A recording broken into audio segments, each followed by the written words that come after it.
देवांना केवळ तिला भेटायचं नाही, तर तिच्याशी विवाह करायचा असणार। लतिका, तुझं डोकं ठिकाणावर आहे का? हे काय बोलतेस तू? म्हाळसा म्हाळसा म्हाळसा, शांत हो, शांत हो। तू तू तू नको त्रास करून घेऊ स्वतःला। मी उगाच हा विषय काढला तुझ्या समोर। तू तू शांत हो। आता तू किती आग्रह केलास ना, तरी मी नाही माझ्या मनातला तुझ्या समोर सांगणार। जो काही त्रास व्हायचा ना तुझा विचार करून, तो होऊ दे मला। तू तू शांत हो। हा, हे खरंच बानूशी विवाह करायला गेले असतील?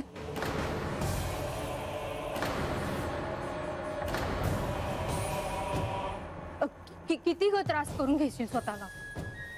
आता हे खरं आहे का खोटं कोणाच ठाऊक। आणि असलं जरी खरं तरी आपल्याला थोडीच कळणार आहे। तू तू विसरण्याचा प्रयत्न कर। मी पाणी आणते तुझ्यासाठी।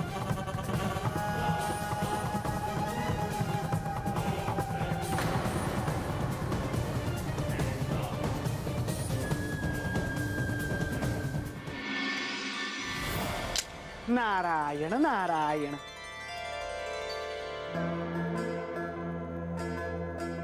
मुनिवर, आपण आज बऱ्याच दिवसांनी जेजुरीत आलात। माते, आपल्याला आणि माझ्या आराध्यांना साक्षात विष्णूंना भेटण्याची उत्सुकता मला नेहमीच असते।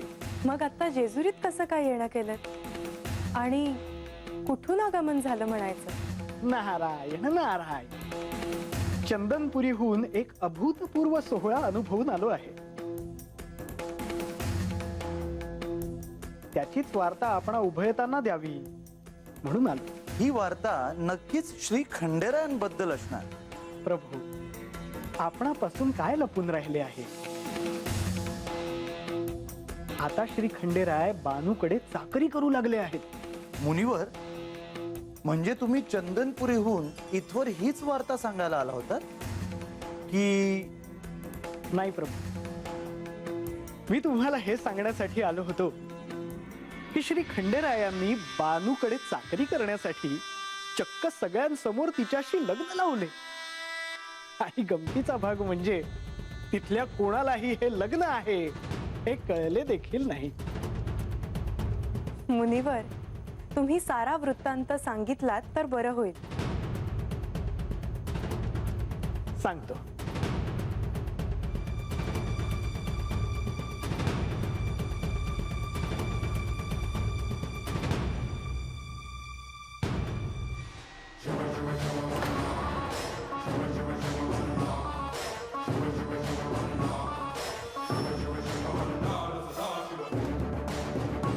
या बानुबाई, म्या बानुबाई, खंडू गावडा या चाकराला माझ्याकडे चाकरीला ठेवते हाय।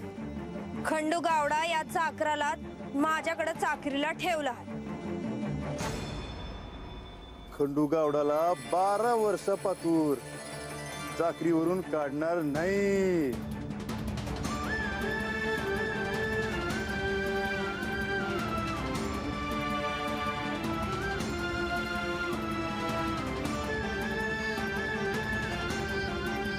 श्री खंडेरायांना चंदनपुरी आवडलेली दिसते आहे। तर म्हाळसा देवींच्या शापामुळे जरी ते वृद्ध झाले असले तरी बानूचं प्रेम जिंकण्यासाठी त्यांची अजून एक परीक्षा जणू सुरू झाली आहे। मुनिवर, आता आलाच आहात तर म्हाळसा देवींना भेटून या। नारायण नारायण। माते, श्री म्हाळसा देवींना भेटायला मला आवडलेच असते, परंतु आधी सांगितल्याप्रमाणे एके ठिकाणी फार काळ न थांबण्याचा माझा नियम आहे। श्री म्हाळसा देवींना मी पुन्हा भेटेनच। आपणाला जी वार्ता द्यायची होती ती मी दिली। आता मी येतो।